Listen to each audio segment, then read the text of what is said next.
Good morning guys, welcome back to my channel. আশা করি সবাই খুব ভালো আছেন, সুস্থ আছেন, আমরাও ভালো আছি। তো দেখুন, আজকে আপনাদেরকে দেখাবো আমি আমাদের বাড়ির ভেতরে একটা আমরা নর্মালি সুইমিং পুল করব বলে ডোবার মতো কেটে রেখেছিলাম, যেটা বাঁধানোও আছে, কিন্তু আমাদের এখানে না থাকার কারণে তো ওটাকে আর সুইমিং পুল করা হয়নি বা কিছু পরিচর্যার কারণেও হয়নি। তো ওটাই আমরা নর্মালি মাছ ছেড়েই রেখেছিলাম জল দিয়ে। তো সেটা অনেক দিন হলো পরিষ্কার করা হয়নি, প্রায় 1 বছরের মতো। তো সেটাই আমরা পরিষ্কার করব আজকে। আর ওর মধ্যে যে মাছ আছে সেটা তুলে আবার ঠিকঠাক জল করে আবার রাখবো। তো জল অলরেডি মারা স্টার্ট হয়ে গেছে। আর এটা দেখুন, এটা একটা নর্মালি পাহাড়ের মতো করা আছে, আর ওপরে একটা হাঁড়ি দেওয়া আছে, হাঁড়ির মাথার থেকে জল পড়বে। তো কাগজি গাছটা কিন্তু এটা প্রায় ঢেকেই দিয়েছে। আসলে বাড়িতে না থাকলে যা হয় আর কি, তো এই হাঁড়িটার থেকেই জল বেরোয়, বেরিয়ে ওই নিচে এসে পড়ে। আর মাঝে একটা ফোয়ারার মতো করা আছে, পেছন দিকে এদিকে মোটর বসিয়ে সিস্টেম করা আছে কি জল বাইরে বের করার জন্য। তো জলটা অলরেডি বেরোচ্ছে বাইরে, যেহেতু মাছ আছে আর চারদিকে গাছপালা আছে, তাই জলটা দেখুন কীরকম পুকুরের জলের মতো হয়ে গেছে পুরো। তো এটা পুরোটাই মেরে যেটা নিচে কাদা আছে সেটাকে হালকা তুলে দিয়ে পুরো পরিষ্কার করে আবার নতুন করে জল ভরা হবে, তারই কাজ চলছে। তো মোটর অলরেডি স্টার্ট করে, আর ঝুড়িটা দেওয়া আছে কারণ ওখানে যাতে ময়লাগুলো না ঢুকে যায়, দিয়ে মোটরটা যাতে বন্ধ না হয়ে যায়। বাবা ওইদিকে পরিষ্কার করছে, কারণ শ্যাওলা খুব জমে গেছে, তো নামতে গেলে যদি পড়ে যায়। আর এদিকে দেখুন মাছগুলো কীরকমভাবে লাফাচ্ছে। ছোটো ছোটোই মাছ আছে, বড় মাছ কিছু নেই, কারণ এখানে এটা যেহেতু মাটি নেই তোলায় সেই রকম, তো সেই জন্য বড় মাছ কিছু রাখা হয়নি, বাড়বেনি বলে। আর অঙ্কিত দেখুন জলে নেমে অলরেডি খেলতে শুরু করে দিয়েছে। তো ওর যেটা কাজ, ও মানে জল পেলে আর কিছু চাইনি, ও দাদুর সাথে নেমেছে। আর অঙ্কিতের বাবা এখানে বসে বসে পা দোলাচ্ছে, ওর ভাবছে কখন আমি নামবো, নেমে করবো। আর ওই দিকে বালতিতে কিন্তু আমি যখন আসাম থেকে আসি তখন রাস্তার মাঝে অনেক পদ্ম গাছ দেখতে পেয়েছিলাম, তো 2টো পদ্ম গাছ এনেছিলাম, সেগুলোই লাগিয়েছিলাম, পদ্ম গাছগুলো হয়েছে। এদিকে মা দেখছে যে জল কতটা মরেছে, মাছ কীভাবে তুলবে। মাছ যদিও সেরকম বিরাট কিছু নাই, বারবার বলছি অল্প মাছই আছে, কিন্তু তাও দেখুন জলটা কিভাবে গোলাচ্ছে। আমরা কিন্তু নেমে এটা জলটা গোলাইনি। অঙ্কিত আমার কোলে বসে আছে, তো এইভাবেই চলছে কাজ এখনো পর্যন্ত।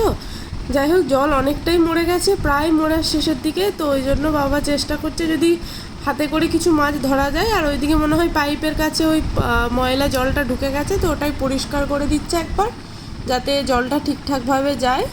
তো ওইরকমভাবেই চলছে। যাই হোক, এই দেখুন মাছগুলো এদিকে, ছোট ছোট মাছগুলো এদিকে মানে কাদা জল হয়ে গেছে, তো ওই জন্য ওরা চাইছে কি নতুন জলে যায়, এরকমভাবে ওদের একটু কষ্ট হচ্ছে। তো যাই হোক, মাছগুলো ধরা হবে, ধরে আবার ভালোভাবে অন্য জায়গায় রেখে ওগুলোকে আবার যখন এখানে পরিষ্কার টরিষ্কার করে নতুন জল দেওয়া হবে, তো তখন আবার এখানে ছেড়ে দেওয়া হবে।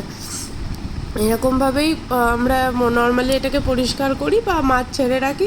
পরবর্তীকালে আমরা যখন চাকরি কমপ্লিট করে এসে এখানে থাকবো বাড়িতে, তখন এটাকে ভালোভাবে সুইমিং পুল করার প্ল্যান আছে। তো ততদিন এটাকে আমরা ওই মাছই ছেড়ে রাখি। আর এই মাছগুলো নর্মালি আমরা খাওয়ার জন্য ব্যবহার করি না, এগুলো ওই শো অফ দেখানোর জন্যই।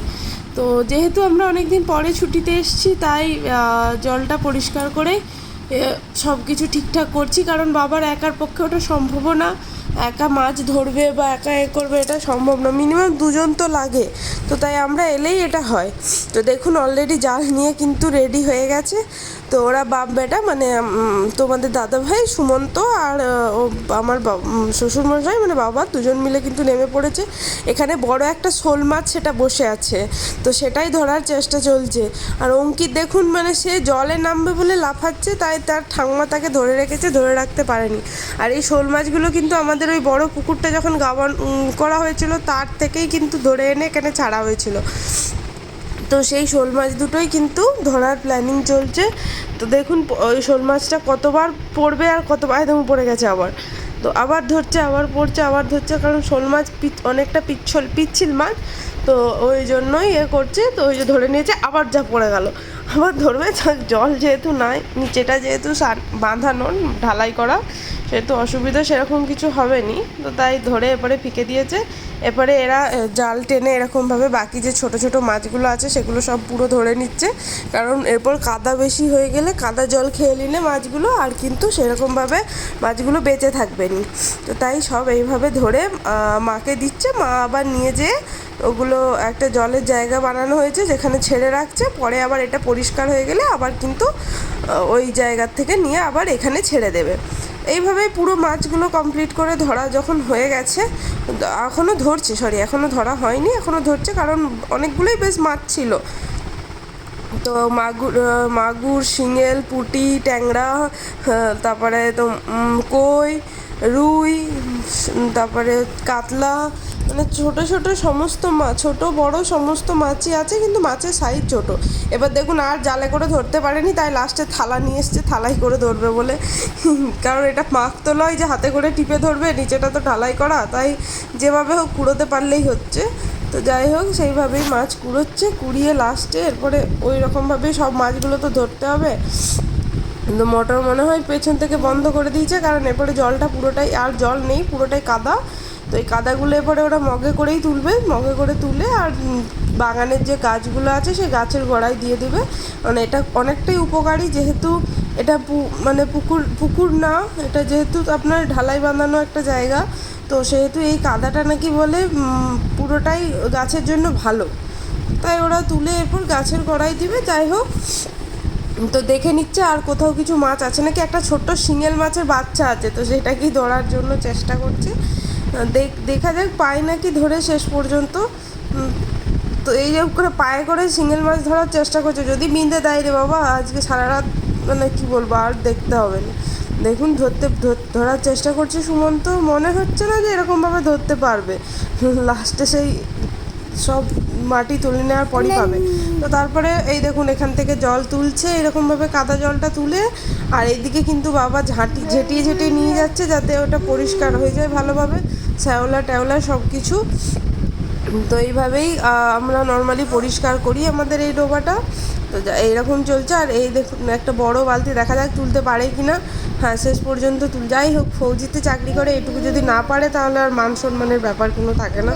তো নর্মালি তুলতে পেরেছে, তুলে পরিষ্কার করেছে, তো মোটামুটি ঝাঁট দেওয়া হয়ে গেছে। এরপর জল দিয়ে বাকিটা পরিষ্কার করছে, কারণ ওই কাদাটা শুধু ঝেঁটিয়ে তো যাবে না, তো জল দিয়েই পরিষ্কার করছে। আর রোদও অলরেডি এদিকে এসে গেছে, তাই ওরা আর বেশিক্ষণ এখানে কাজ করতে পারবে বলে তো আমার মনে হয়নি।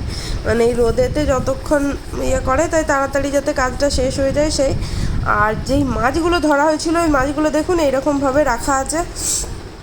তো এখানে যেখানে নর্মালি বাসন ধোয়ার জায়গা, সেখানে এরকমভাবে তিরপল দিয়ে একটা সাইড কাভার করে, তো জল দিয়ে এইভাবেই রাখা হয়েছে। কিছুক্ষণ বাদে এদেরকে আবার যদিও জলে ছেড়ে দেওয়া হবে। দেখুন এখানে রুই মাছ আছে, তারপরে লাল এগুলো কি বলে আমি ঠিক জানি না, মাগুর মাছ একটা আছে, শিঙেল আছে, কই আছে, সমস্ত মাছই আছে। যাক, এখানে জল পরিষ্কার করে আবার জল দিয়ে দেখুন মাছগুলো অলরেডি ছেড়ে দেওয়া হয়েছে ওর মধ্যে। তো যদিও খুব একটা ভালোভাবে পরিষ্কার করেনি, কারণ ওই শ্যাওলাগুলো যেগুলো দেখতে পাচ্ছেন, এই শ্যাওলাগুলো কিন্তু মাছের প্রধান খাদ্য। তো ওই কারণেই ওই শ্যাওলাগুলোকে তোলা হয়নি। মাছগুলোকে যদিও রেগুলার খাবার দেওয়া হয় সেরকম কিছু না। তো সুমন্ত কিন্তু নেমে গেছে, ও যেহেতু পরিষ্কার হয়েছে, এতক্ষণ ধরে পরিষ্কার করলো, গামছা টামছা পরে অলরেডি নিচে নেমে গেছে, ওখানে বসবে, একটুকু বসবে, শুবে, এরকমই ওর কাজ। এরকমই করেও দেখছে যে মাগুর মাছটার মাথাটাই কি একটু হয়েছে হয়তো, তো এরকমভাবে মাছটা ধরার সময় বা আবার ছাড়ার সময় তখন হয়তো মাথাটাই লেগে গেছে, তো ওটাই ও দেখছিল।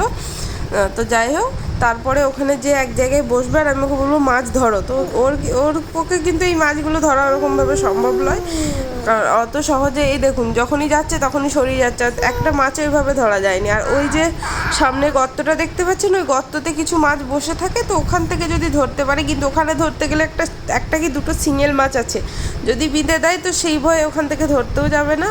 আর এই মাছগুলো, এই জলটা যখন পরিষ্কার থাকে মাছগুলো খেললে কত সুন্দর লাগে দেখুন। সব থেকে বেশি মজা পাই কিন্তু অঙ্কিত। পদ্ম গাছটা কিন্তু এখনও ডুবেনি, তো আরও জল দেবে, প্রথমে একটুকুই জল দেওয়া হয়েছে, তারপরে আরও যদিও জল দেওয়া হবে। তো ওই জন্য ও কিন্তু বসে পড়েছে ওখানে অলরেডি। এরপরে আস্তে আস্তে আমি ওকে বলেছিলাম যে দুটো মাছ ধরো, তো ওই জন্য আস্তে আস্তে পেঁচি যাচ্ছে গর্তটার কাছে। যদিও ধরতে পারবেনি মাছ, তো তবুও চেষ্টা করছে যাতে ধরা যায়। এই দেখুন ধরতে গেল, মাছ লাফিয়ে পালিয়ে গেল। অত সহজ নয় মাছগুলোকে ধরা। এই মাছগুলো অলরেডি প্রায় অনেক দিন ধরেই এখানে আছে, তো এখানে নিয়ে সমস্ত কিছু জানে।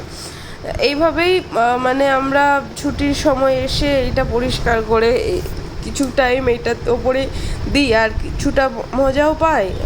আর যেহেতু এত গরমের তাপ, তো জল ঘাটতে সবারই ভালোও লাগে। এখানে কিন্তু তারপরে বিকালে আমরা অঙ্কিতকে নিয়ে এসে ছেড়েছিলাম, দাঁড় করিয়েছিলাম। অঙ্কিত কিন্তু প্রচুর মজা পেয়েছে, আর ও মাছের পেছনে ছুটেও ছিল, যেটা আর আমরা ভিডিও করতে পারিনি। যাই হোক, ভিডিওটি যদি ভালো লাগে দয়া করে লাইক, কমেন্ট অ্যান্ড শেয়ার করবেন, আর আমার চ্যানেলটিকে সাবস্ক্রাইব করবেন, করে আমাদেরকে ভিডিও বানাতে আরও উৎসাহ করবেন। আপনাদের একটা লাইক, একটা কমেন্ট, একটা শেয়ার আমাদেরকে ভিডিও বানাতে উৎসাহ দেয়। অসংখ্য ধন্যবাদ।